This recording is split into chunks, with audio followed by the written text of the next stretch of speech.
Welcome back to the 195th episode of the Daily Flip podcast. I'm your host, Alex. Today we're going to be flipping through some of the top stories, including NYC's growing migrant crisis, whether you should rent or buy in this current economy, and an article about Henry Kissenger and how this person was inspired by some of the acts he did in more of a sarcastic way. And, of course, we went today with our Daily Delight, a story meant to leave you feeling positive and ready to take on the day. Now, that's enough rambling from me. Let's jump into our daily debate. This one, pretty normal question, or at least it's kind of floated around. We kind of walk around or tiptoe around this idea. Is the migrant crisis that is going on in New York, is it self-imposed?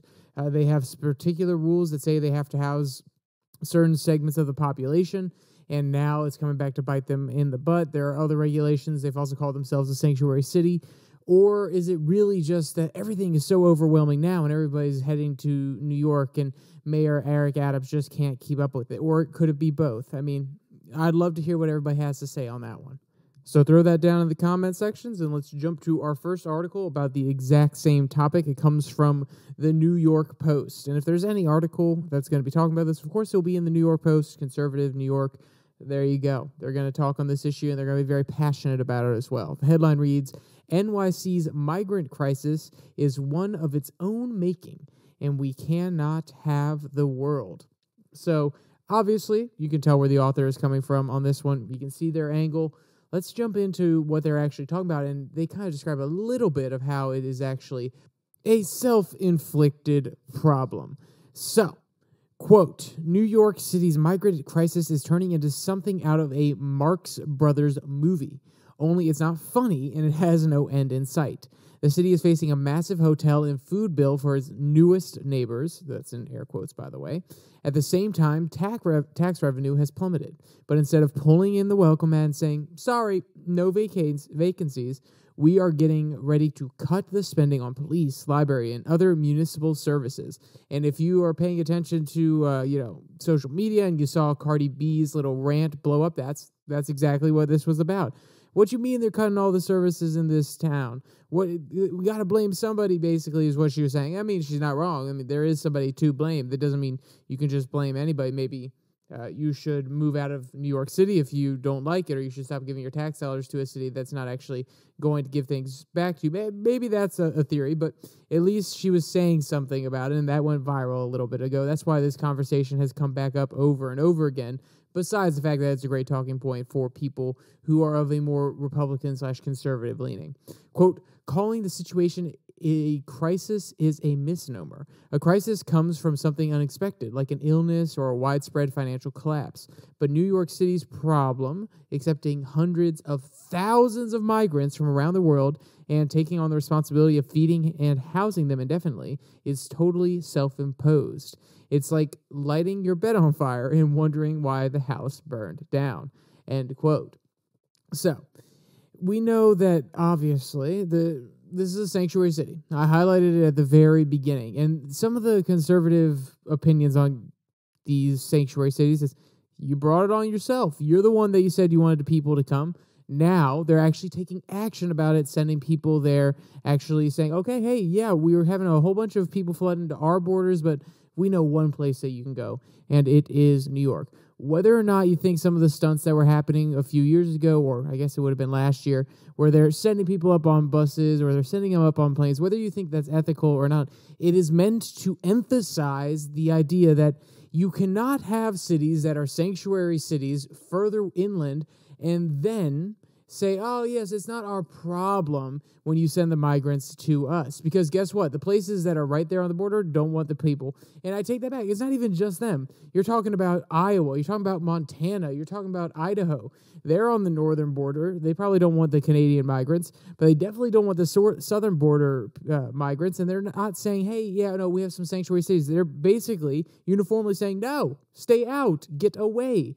So when these other cities that claim to be sanctuary cities get mad that the states that are overwhelmed send some of the populace to these other cities that are saying they're willing to take them on, or the people themselves realize, hey, I'm not going to be as welcomed in some of these other states because they obviously don't want me. They don't have the programs. They're not going to try to house me like New York and other cities are going to. So let's go there.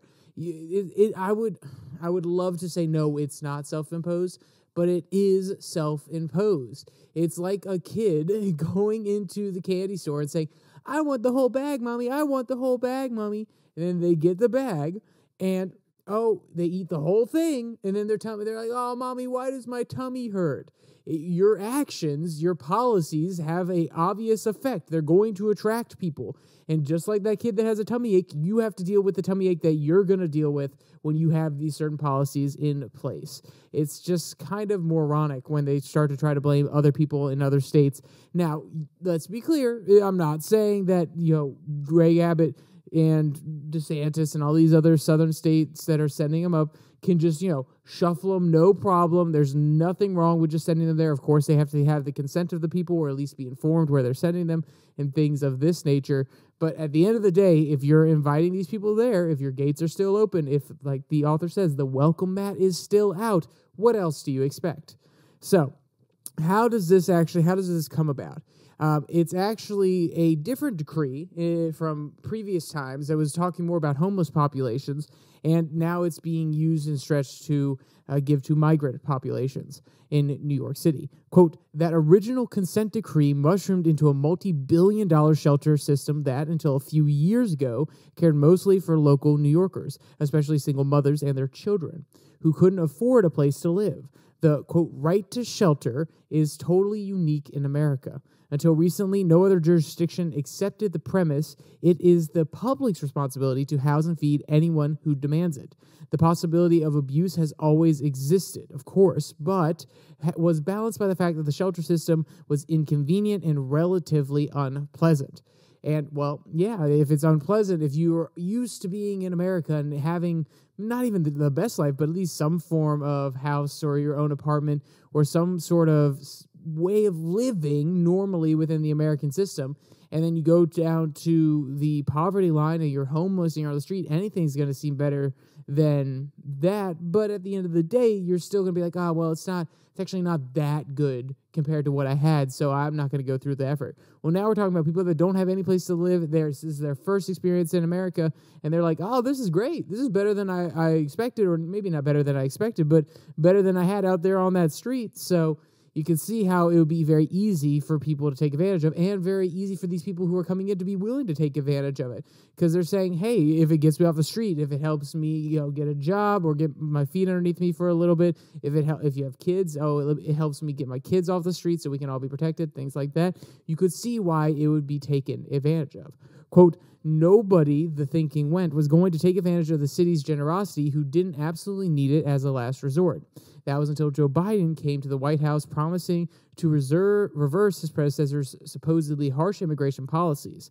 His day one promise to suspend deportations of illegal immigrants and end the Remain in Mexico rule prompted a rush of migrants parroting bogus claims of well-founded persecution. So, you could say it's not just on New York City. You could also say that it's on Biden's policies. And to be honest, he kept Remain in Mexico. He kept that rule in place.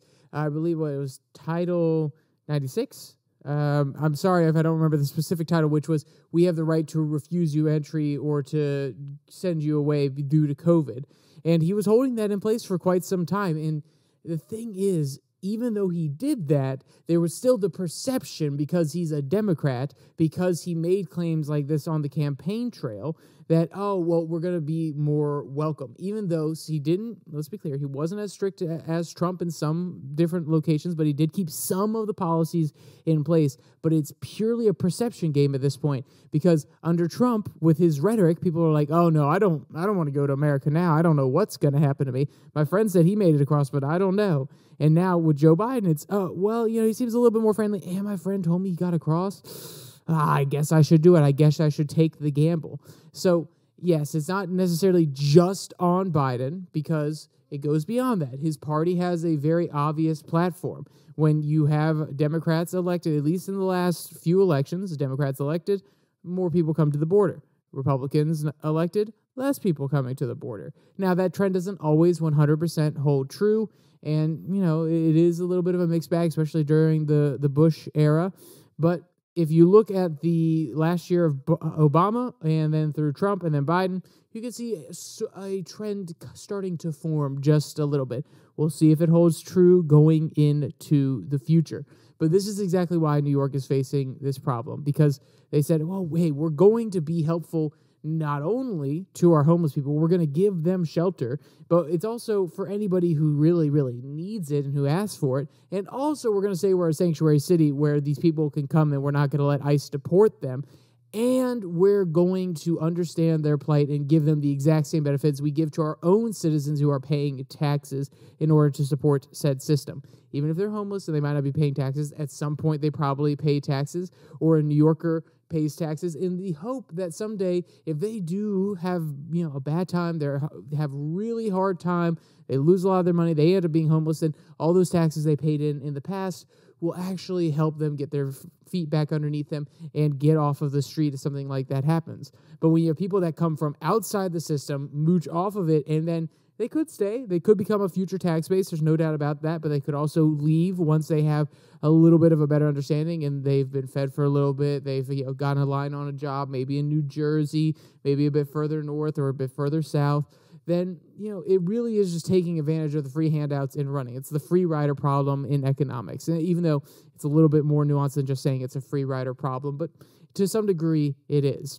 And that's going to really bite New York in the butt because, as the author also highlighted at the very beginning, they're also losing population.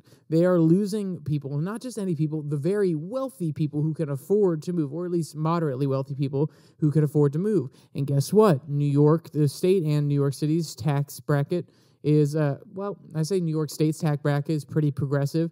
The New York City tax bracket, it's a little bit more complicated than just being progressive, but it does tax people that are a little bit wealthier, a little bit more, and, they may not feel it as much because they have more money, but they still are being charged more than the average everyday person who's just working 2 jobs and trying to get to their apartment at night, take a quick 5-hour nap, and then keep on rolling. So they're losing a bit of that tax basis, and now all their resources are being stretched.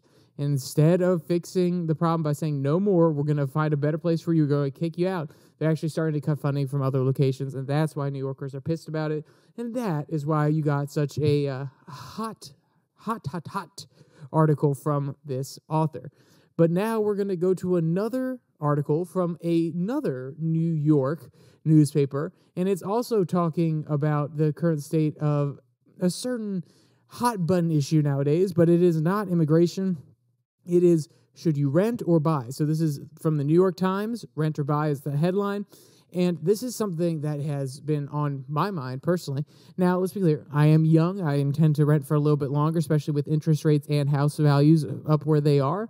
But that's something that our generation, the Gen Z, or the late millennials are starting to think about more seriously. They're starting to go into serious relationships. They might just want to buy it to have an investment for themselves, even if they're not in a relationship. And you've hit a whole bunch of people who are at this critical stage. And a lot of older millennials have missed out on the opportunity to buy a house too because they weren't earning enough before due to the recession and things like that. And now that they are earning, well, guess what? Like I said, interest rates up, prices for the houses are up, and they're being squeezed just like everybody else. So let's go to the first quote from the article that really starts to lay out the premise here. Quote, should you rent or buy your next home? It is a question that millions of people, especially younger adults who don't own a home, wrestle with. It's also a subject that I have written about in the Times for almost 20 years. Today, I want to revisit it, inspired by the interests of my colleagues on The Daily, which is one of their podcasts at the New York Times, many of whom are millennials trying to figure out what to do in their own lives. Now is a good moment to examine the question because the the answer is clearer than usual. This is not the time to buy for most people, Mark Zanetti, the chief economist of Moody's Analytics, told me. Mortgage rates are extra high and houses prices are extra high, and there's not much to choose from in the market. So look at that. I mean, he lays it out pretty darn easily. You're going to have limited choice, and when you do get a choice, it may not be exactly what you want, and you're going to have to pay a really high interest rate for it, and you're also going to have to pay a really, really high down payment or just have a long, long mortgage, or your principal and interest payments are going to be extremely high. So at the end of the day, you're sitting here like, okay, wait, hold on. We answered this question. Alex, why are you keep going on? We know the answer. Don't buy. I want to explore why you shouldn't buy. And there are a few exceptions that they go over, and I didn't have quotes for all of them, but I'll list the ones off that I don't have quotes for. But at the end of the day, I want to explain why this is the case so you can see the signs in the future when there's another situation where you're like, oh, should I rent or should I buy? Oh, well, this sign is here from the last time, but this one's a little bit better. So actually understanding why the things are the way they are will actually be more insightful than just saying, yeah, no, don't buy right now.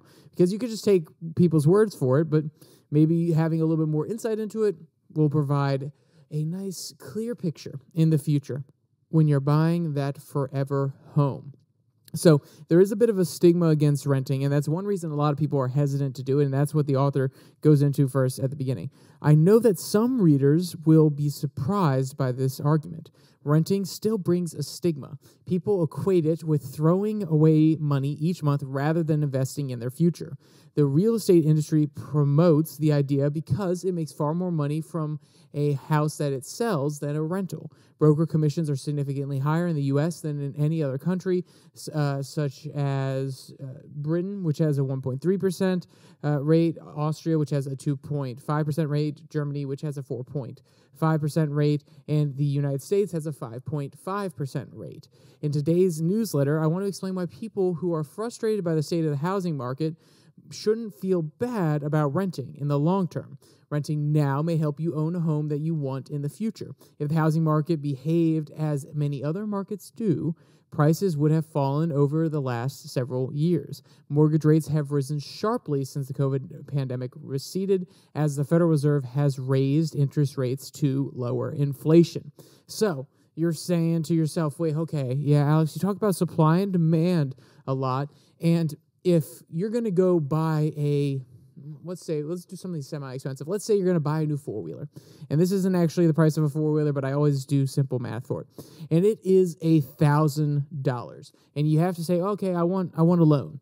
And you go to the banker and it's like, okay, yeah, hey, we can give you a 5% interest loan for that $1,000 that you can pay back in a set amount of time.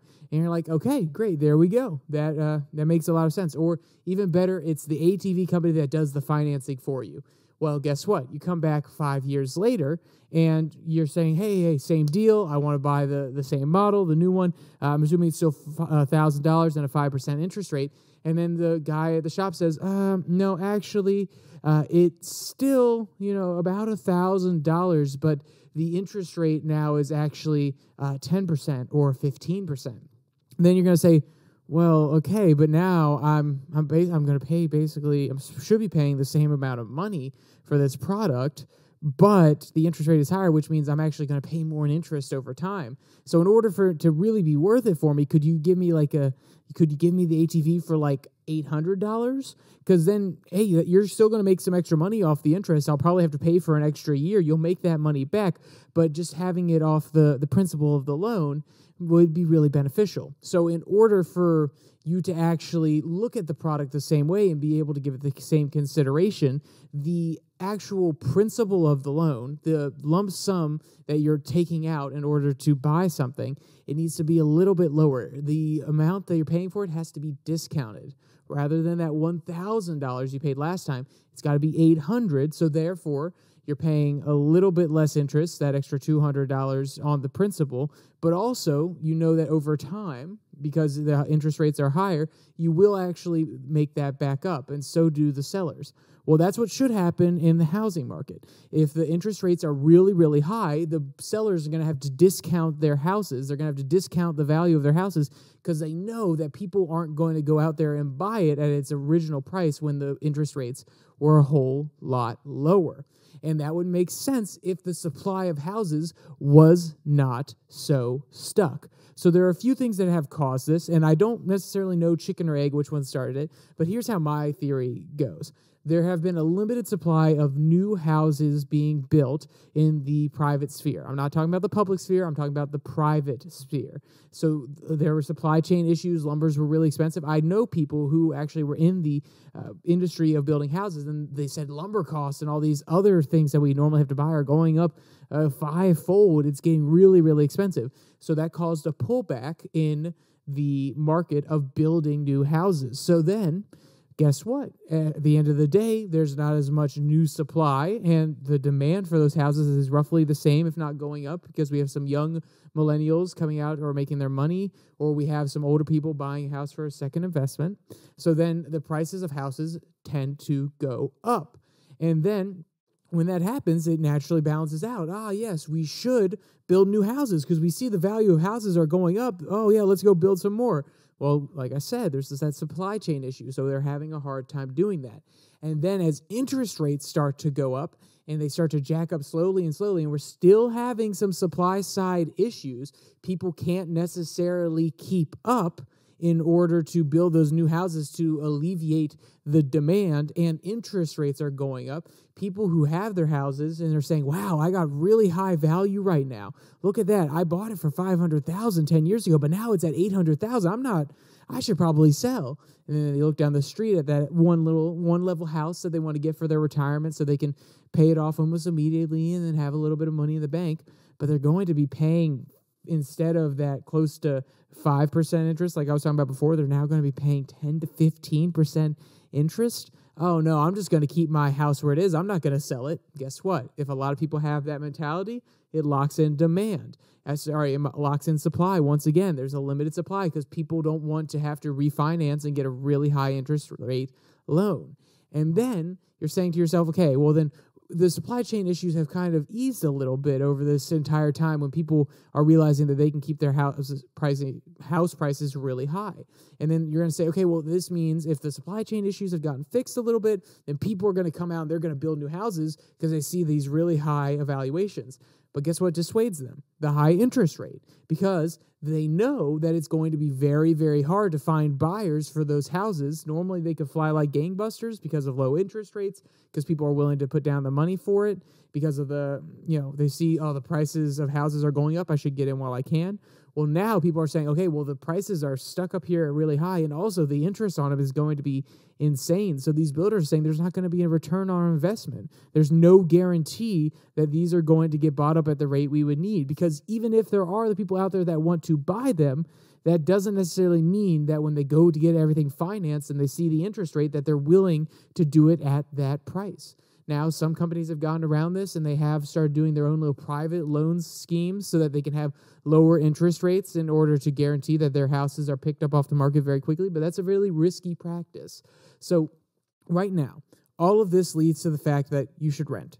And what the author's getting at here is, yes, while it does appear that you are throwing money away every single month, let me ask you this.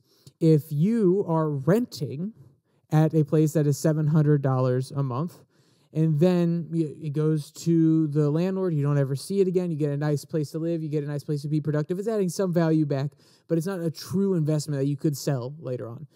Versus if you are having a mortgage and you're paying $700 a month, but that's not because your normal mortgage over 30 years is actually $700. If you kind of discount it, it would probably be somewhere around $500. But because of those higher interest rates, you are actually paying more interest, not off of the principal. You're paying more interest, which is money thrown away if you could imagine the opportunity cost there, because if you had waited another 2 years and got in at a locked lower interest rate, then you're actually saving those $200 and you had to paying more off the principal because the interest isn't so high if you continue to spend that $700. I'm sorry if I lost you a little bit there, but basically what he's saying is, are you really losing enough money in your mind renting that you would not be losing if you were buying a house at a really high interest rate? He's saying the opportunity costs don't necessarily weigh out like that. Then again, he could be a person who has like 5 condos. He's like, yeah, guys, it's a renting economy, sure. But I think he's pretty genuine here. It is not a buyer's market for the housing market right now. It's a seller's market.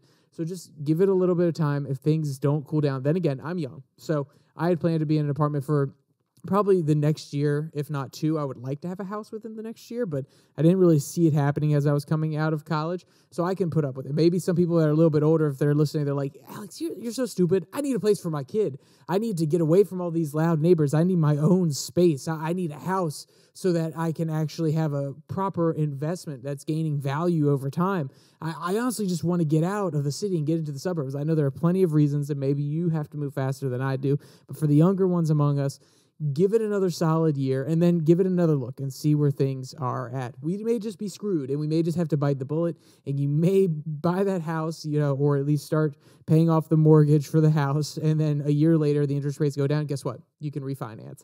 So just play it by ear. It's a renter's market. Keep it in mind. Don't pressure yourself too much to make a silly decision that you're not going to be able to actually afford. All right, let's jump to our last article. It's going to be a very, very quick one, and it comes from Counterpunch. And here's to you, Henry Kissinger, reads the byline. Sorry, not the byline, the headline. So this author, he was an activist. He was deeply, deeply inspired by Henry Kissinger's worldview, his realist worldview, his absolutely horrendous human rights crimes. He was inspired by him, and he saw himself going out there and doing something consequential because of it. But it's not because he liked what Kissenger was doing. It was because he hated what Kissenger was doing. So I'm going to read you a quick section from it. And I think I wanted to point this out because it highlights that while sometimes we don't think about everybody who is in these political offices or who these appointees are, they can have a huge impact on people's lives, not just by the policy decisions they make, but through the social consequences as well.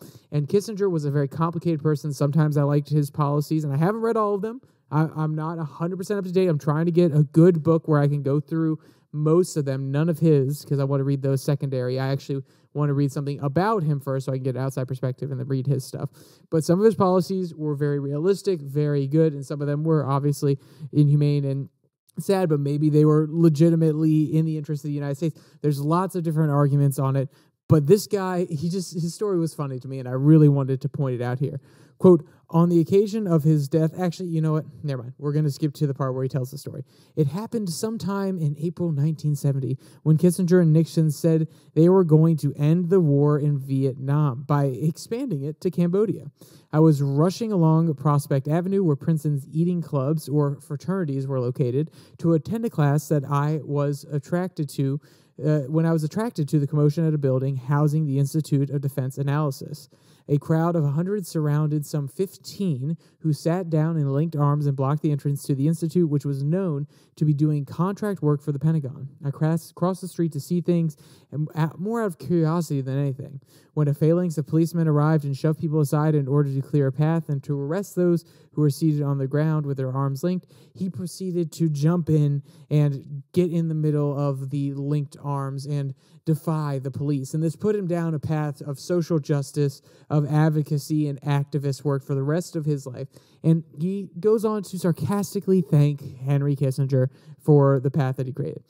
Kissinger defined a generation with, detente, or the expansion of the war into Cambodia. They helped blaze the anti-war movement even further. He's advised on with so many different presidents since his tenure in Washington.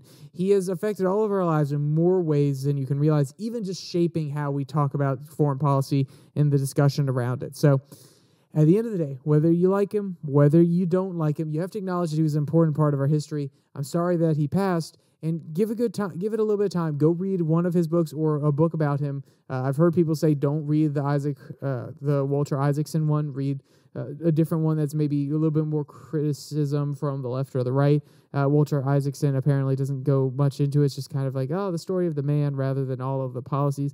That's what I've heard. That doesn't necessarily mean it holds true. But take some time and read up about him, because he'll definitely be worth your time, especially as a citizen of these beautiful United States that's been shaped by some of his policies. So, past all the depressing stuff about Kissenger, let's jump to our daily delight. It comes from Parade Pets. I know, right? A shocker that I'm using another Parade Pets one, but they just have such good animal articles. Polite Parrot gives his girlfriend a kiss after checking up on their eggs, and he is a real gentleman. So not only is the parrot a gentleman, but he is also, he looks like one as well. Let's put it that way. Quote, there are so many options, and the right bird can just fit so perfectly in your family. One pair of Indian ringnecks proved that they might even like to start a family of their own. And the reason I chose that quote is because Indian ringnecks, they kind of have, as you could probably tell, a ring around their neck. And to me, it kind of looked like a little bow tie or a tie. It's like, oh yeah, he is a nice little gentleman out here. And he definitely looks like one. While they were working very hard, or while Mom is working very hard, Dad was making sure that she was getting all the loving that she needed with those adorable kisses. And like I talked about, you can see the photos of their cute little ring neck that kind of looks like a tie. If you want to see any of the photos or videos from this article or read any of today's articles, there'll be a link in the description below that like and subscribe button. Also down there, you can find the link to the podcast on Spotify, Pocket Cast, Google Podcasts, Podvine, as well as the Twitter handle @YourDailyFlip, where I post a Twitter tirade every Tuesday and Thursday. A little bit less formal, less quotes, just kind of off the top of the head kind of thing. This week were some interesting ones, reading some Ayn Rand, so yeah, they were kind of inspired by that and a few other things that I had read over the course of the last month. So with all that said, there is only one more thing to say. Stay safe, don't die,